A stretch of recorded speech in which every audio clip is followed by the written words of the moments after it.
But yeah, fantastic to be here. Are we all in a good mood? Yeah! Because the first couple of stories I've got for you are really sad. So it's Friday night, let's bring the mood down a little bit.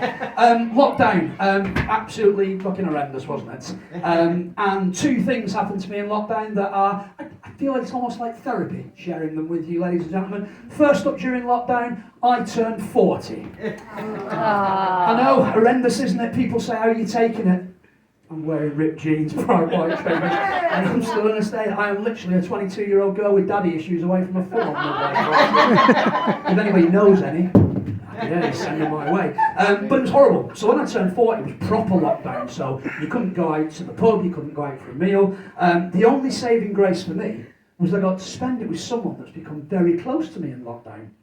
My Hermes delivery driver. It was beautiful.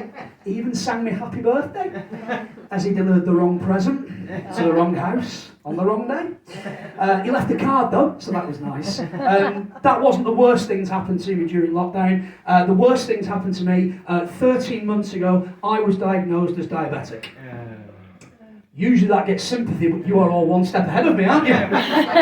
You are all fully aware it is not the type of diabetes that deserves your sympathy. It is the type of diabetes you get from 25 years of very, very poor life choices. Quite fortunately though, it's not the sort of needle type and I have to inject. I went to the doctors and they gave me some tablets with some pretty interesting side effects. One of the side effects of my diabetes tablets, stimulated ovulation. Not only am I diabetic, I am fucking grumpy 1 week every month as well. I tell you. Didn't know anything about it, wasn't expecting to be diagnosed, Christ knows why, but I wasn't. So I went onto the Diabetes UK website. Ladies and gentlemen, if you go onto the diabetes.co.uk website, you are greeted with a pop-up that says, do you accept cookies? Yeah. Cookies, biscuits, cake. That's what got me into this mess in the first place. So during lockdown, I spent lockdown with my wife, and I learned a lot. First up, well, everyone else in the world completed Netflix. She completed Amazon. In fact, I think I'm on the shortlist to be the godfather of our delivery driver's next child. We spent that much time with him. But she taught me a lot.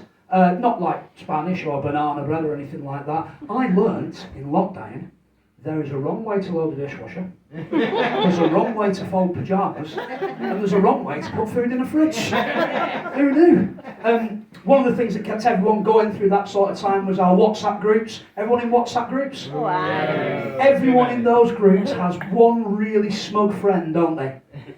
If you're looking around thinking, no, it's fucking you. You got that smug friend. We've got one, we'll call him Duncan because, well, that's his name. And one day he sent a message saying, I have just spent £25 on a lettuce growing kit.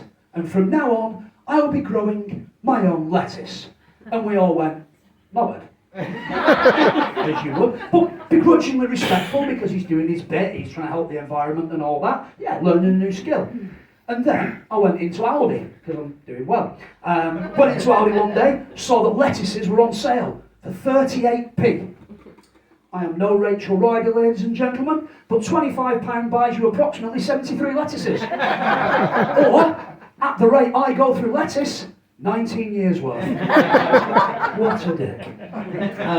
We've had a lot of great sports over the last 12 months. We had the Olympics, the Paralympics. Football nearly came on, didn't it? Oh, it got to Wembley on finals day. It had a look round. It saw the England fans putting flares up each other's arses and went, Italy. Not fucking coming on to that, which you can understand. And next year, we've got the Commonwealth Games in this country in Birmingham.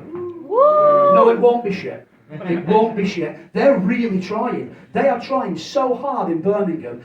Right, this is it. Last Saturday night, 2 a.m, centre of Birmingham, a gunshot was fired and 8 lads sprinted off. That's how seriously they're taking their training. We had the Olympics though in London in 2012 and that was brilliant. Phenomenal games.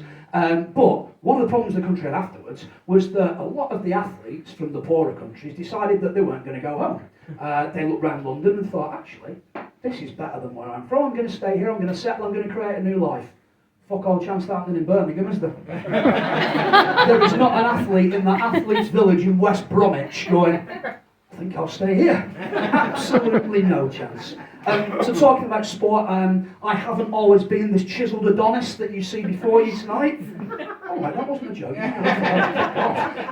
Not that long ago, I weighed 21 stone. I was proper fat, to a point whereby the only thing that would fit me in Top Man was the ties. And even they were skinny. Still, they went bust, so fuck them.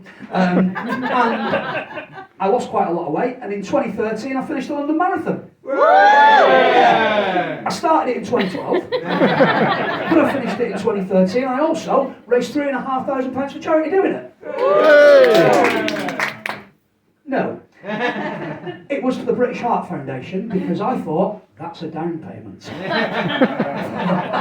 can't turn me down for future care, can they now? A couple of things happened to me during the marathon. First up, I beat Sir Mo Farah. No, fuck off, I did. Granted, that was because he was using it as a training run for a half marathon the week after, pulled out after 12.5 miles, he'd done his bit, so he didn't finish it, and I did. That said, by the time I finished it, he was at home with his feet up, eating corn, doing the Mobot, not being a drugs cheat, so yeah, but either way, beat him. And then I've got to share with you what was a pretty horrific experience, if I'm being honest. We got to 7 miles in, and I was overtaken by a 7-foot Peppa Pig. I've never been more ashamed, embarrassed. It was horrible until 21 miles, because it was the warmest London Marathon in 25 years, and Peppa Pig was getting CPR as I waddled past her. Yes, we are going to take the win there, ladies and gentlemen. So, I'm from Oldham. Hey! Wow, 2 cheers from people that have clearly never fucking been to Oldham. I grew up in Oldham in the 80s and 90s, and you want to know what Oldham was like in the 80s and 90s, well, just go now. I'm very proud to be from Oldham, most of the time, except when I go on holiday, because we're all northern, we're friendly, and we talk to people. And that's great for a couple of minutes until they say, where are you from? Well, that leaves us with a bit of a dilemma, because Oldham is famous for Philip Schofield, poverty, and race riots. That's what Oldham's famous for. So you think very carefully for a good 2 or 3 seconds before you go, Manchester. Because if you say you're from Oldham, you get greeted with that look. 1/3 fear, 1/3 sympathy, 1/3, how the fuck's he afforded this holiday? And that's just in Blackpool, the cheeky bastards. I am proud to be from Oldham. Oldham is now on Metrolink. We've joined the real world, we're on Metrolink, and we're all very proud of it, apart from one thing.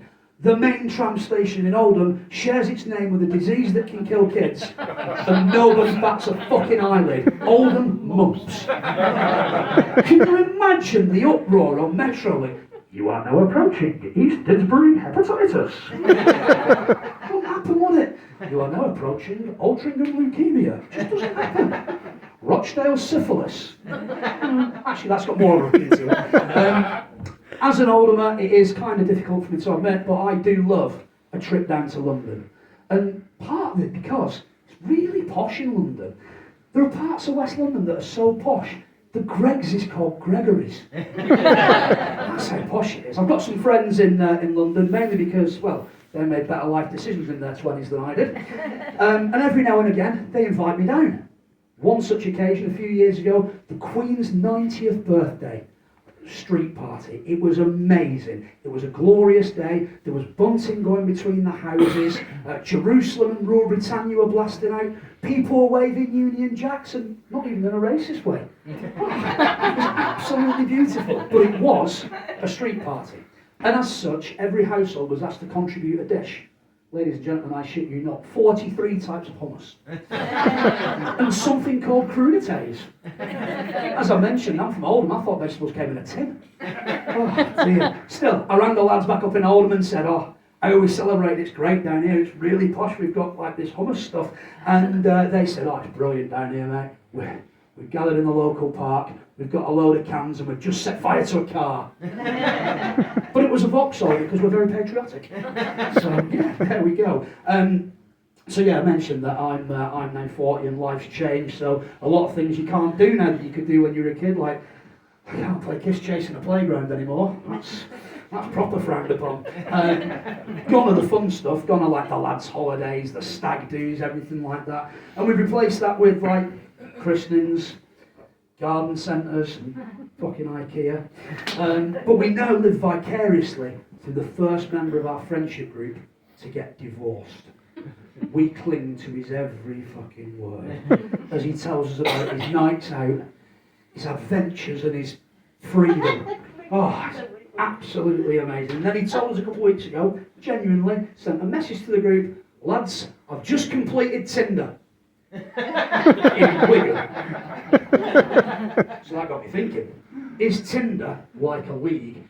Have you got a complete Tinder Rochdale to be able to get promoted to Tinder Wigan? And are you really looking for like Tinder Wilmslow? Is that like the ultimate name? Of course, without wanting to sound old, we didn't have dating apps in my day. We barely had the internet in my day. It used to take me 20 minutes to see a picture of Anna Kournikova in her swimsuit. All the time while shouting downstairs, no, it's homework, Mum! Don't come up, it's homework, it's homework! It made me yearn for a simpler time. Do we all remember the school disco? Yeah. None of this American prom bollocks you get now. The school disco, where the school gym is magically transformed into a school gym. And it's staffed by the very teachers that shouldn't be within 5 fucking miles of a school disco.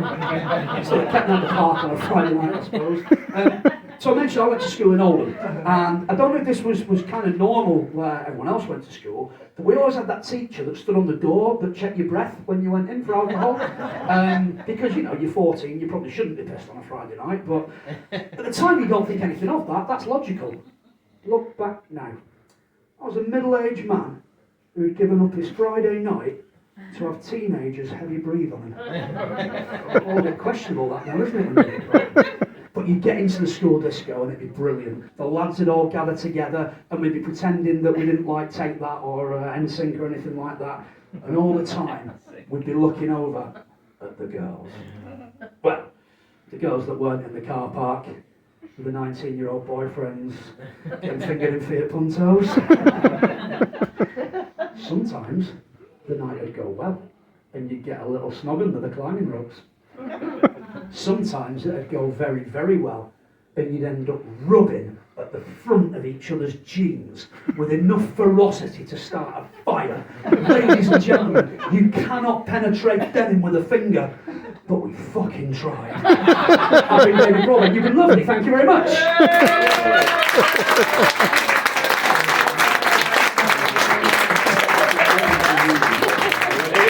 David Broadbent, ladies and gentlemen.